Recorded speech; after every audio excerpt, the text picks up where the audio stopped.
Hello students, I am Priyanka Chaudhary from RBNB College, Srirampur. We are going to study 12th Science Physics, chapter number 6, Superposition of Waves. So in today's lecture, we are going to study vibrations produced in a string. So consider that we have a string which is fixed between two rigid supports. So suppose we have one string, we have fixed the string between two rigid supports, and suppose small m is the linear density of a string. So linear density is nothing but it is the mass per unit length. So m is the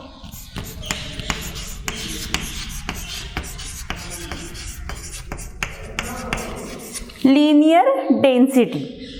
Then capital T is supposed to be the tension produced in the string.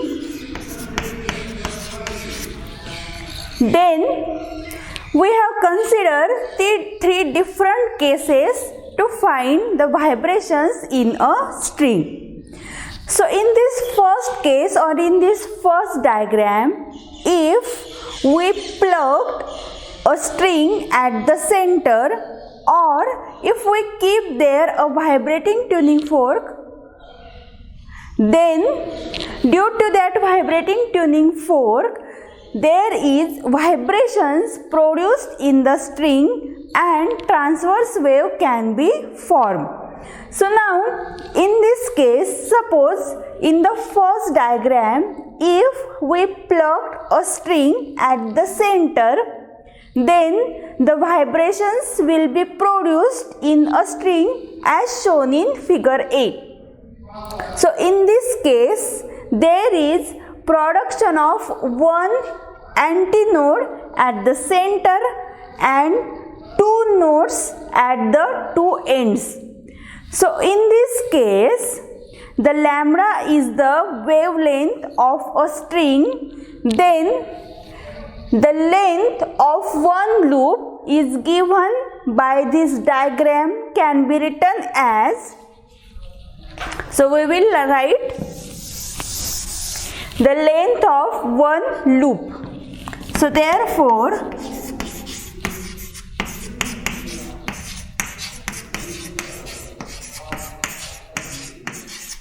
length of one loop is given as lambda by 2, which is equal to L.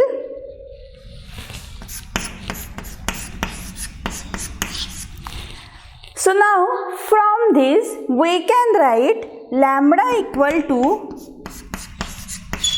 2L. Lambda equal to 2L. Then we know that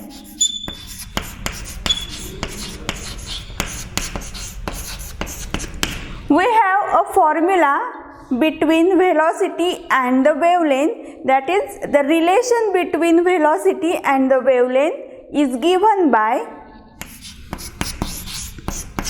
V is equal to N lambda. Now from this equation we can write N is equal to V upon lambda. But lambda is equal to 2L, and also we know that the velocity of a string is given by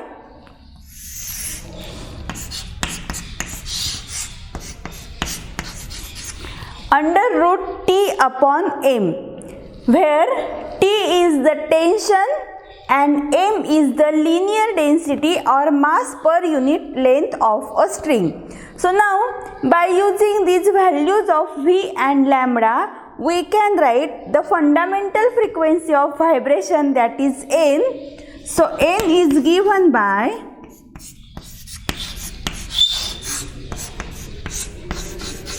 one upon 2L under root T upon M. So we have substituted here lambda as 2L and V as this value. So here N is called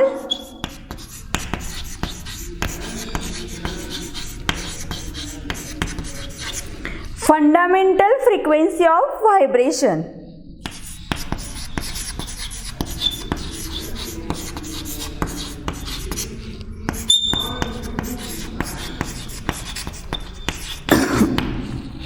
So now from diagram A we can find out the fundamental frequency of a vibration of a string if a string is plugged at the center and then it starts vibrating.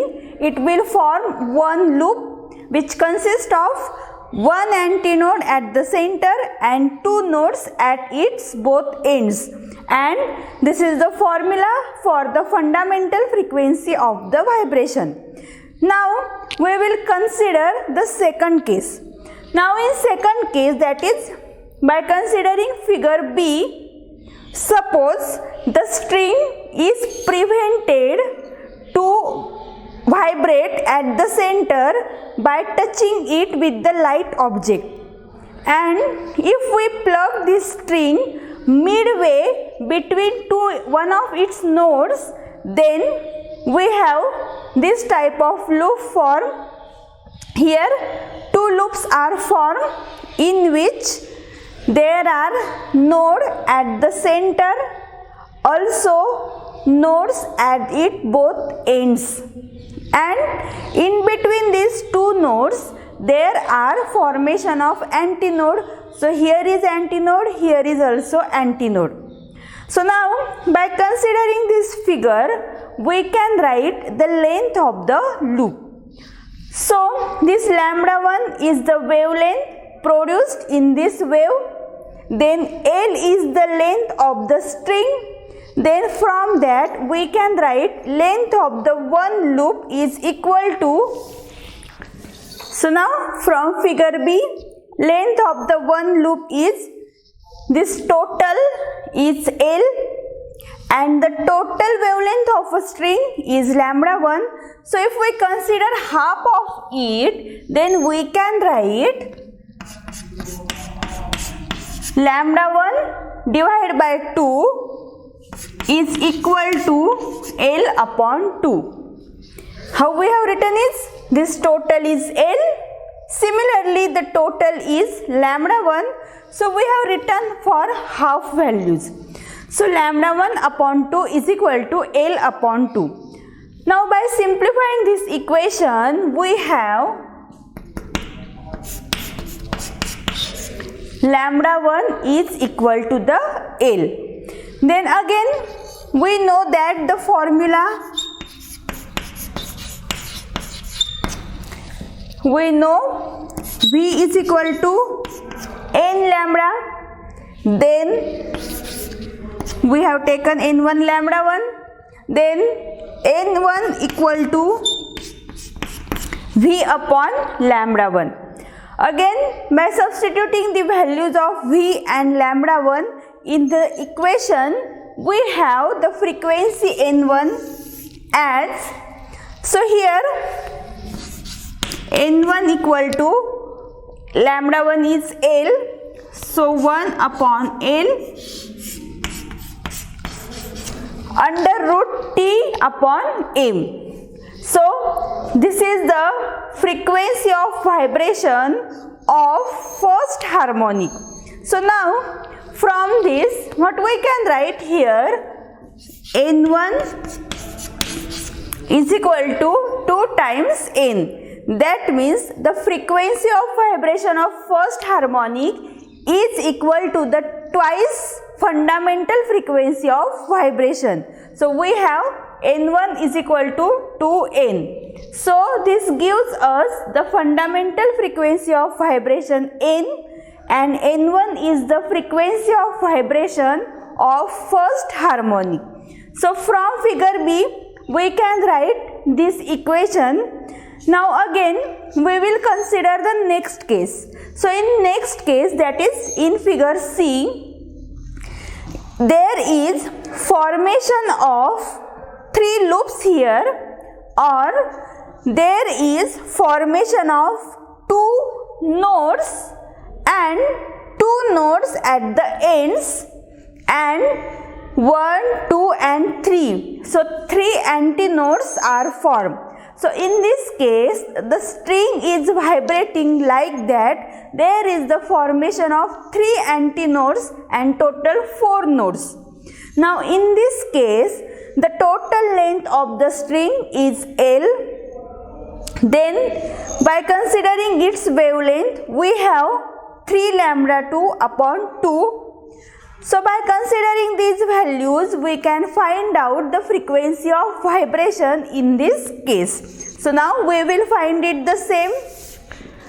So now here the length of one loop is given by considering these values, we can have the length of one loop. So we can write here directly also 3 lambda 2 upon 2 equal to L. Then from this, lambda 2 is equal to 2L divided by 3. Again we have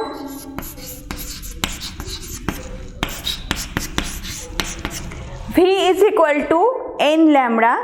Then so here we can write N2 lambda 2. So N2 equal to V upon lambda 2. For higher mode of vibration, we have taken N2 lambda 2. So again we can substitute these values here. So lambda 2 equal to 2L upon 3 and V is equal to under root T upon M. So by substituting these values, we have N2 equal to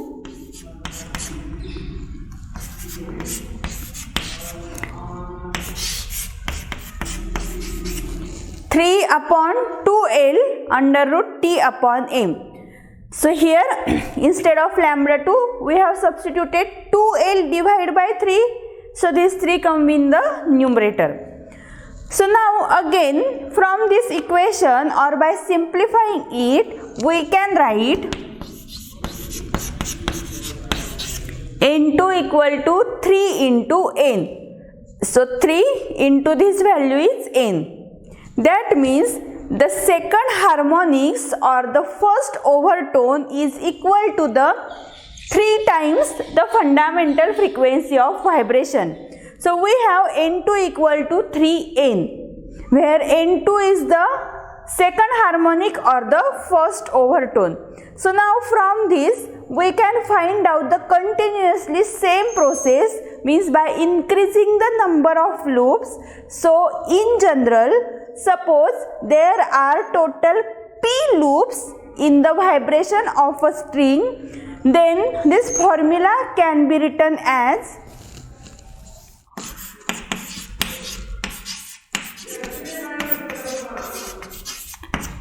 so in general for pth loop NP, that is frequency of vibration for the P loop is given by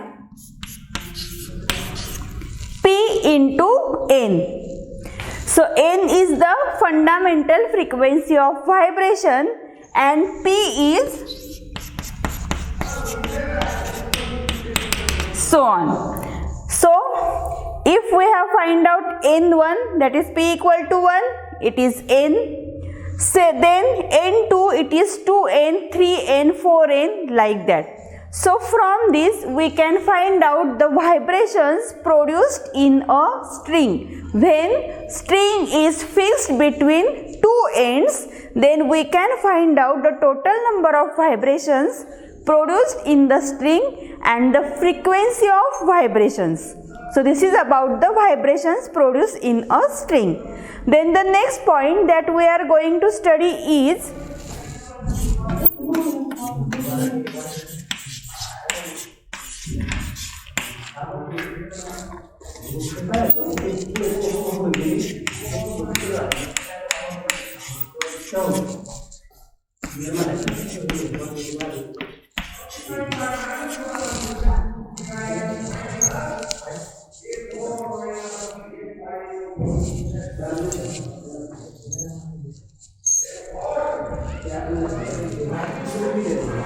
So the next point that we are going to study is laws of vibrating string. So the fundamental frequency of vibrations produced in a string is given by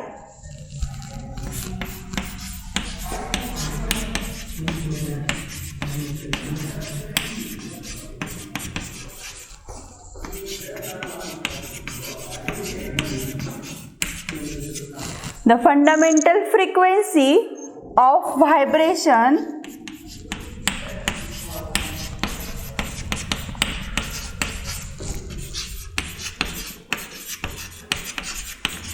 produced in a string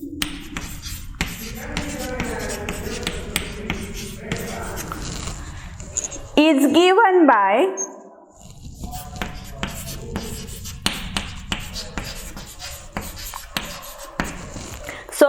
the formula for fundamental frequency is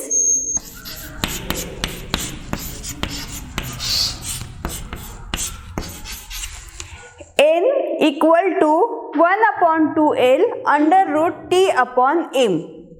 Now by considering this formula, we can find out the laws of vibrating string. So there are total 3 laws of vibrating string. So here N is the fundamental frequency of vibration. L, small l is the length of the string. Capital T is the tension in the string. And small l is called linear density, that is mass per unit length of the string. So now by considering these values, we can write down the laws of vibrating string. So here first we will write down where N is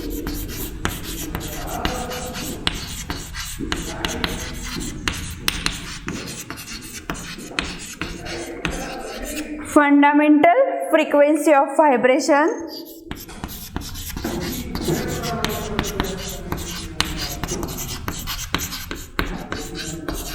L is length of string,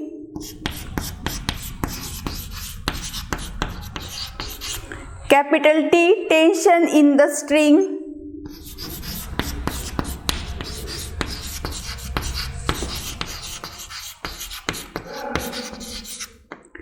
small n linear density, that is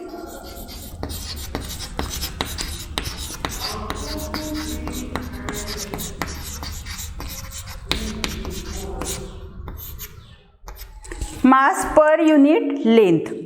So now the first law of vibrating string can be written as, this law is called as law of length. The first law of vibrating string is law of length.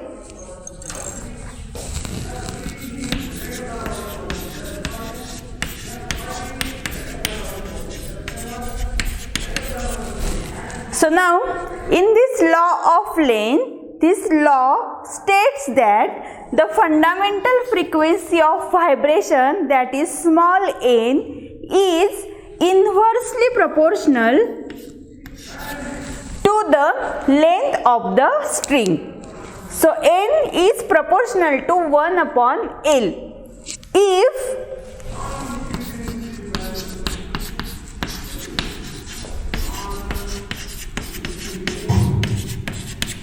T and M are constant, that is tension in the string and linear density or mass per unit length is constant, then the fundamental frequency of vibrations produced in a string is inversely proportional to the length of the string. This is the first law. Then second law,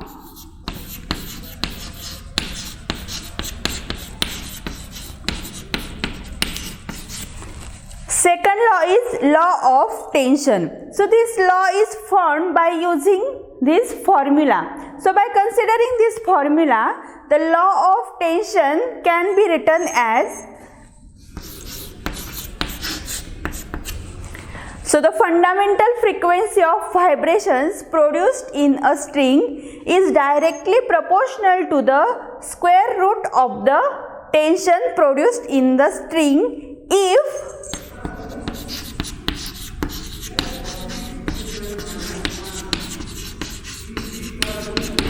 L and M are constant, that is length and mass per unit length are constant. So this is the second law of vibrating string. Then the third law is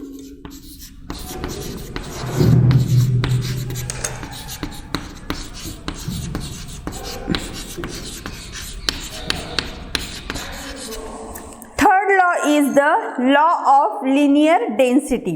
Now again, by considering the same formula, we can write the law of linear density as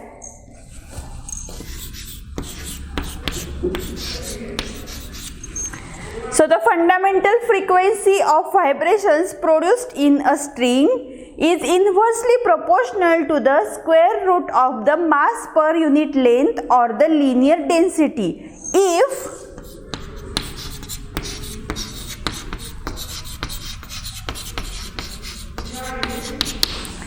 L and T, that is length of the string, and tension produced in the string are constant.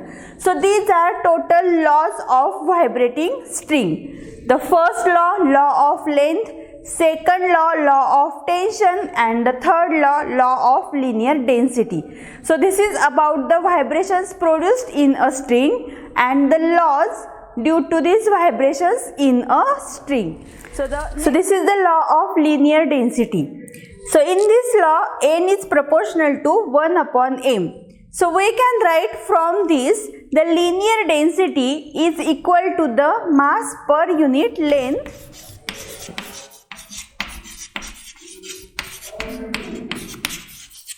So the linear density is equal to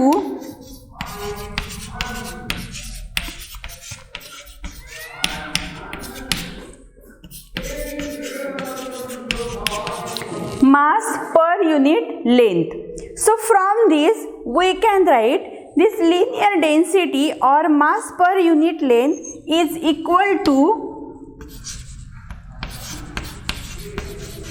volume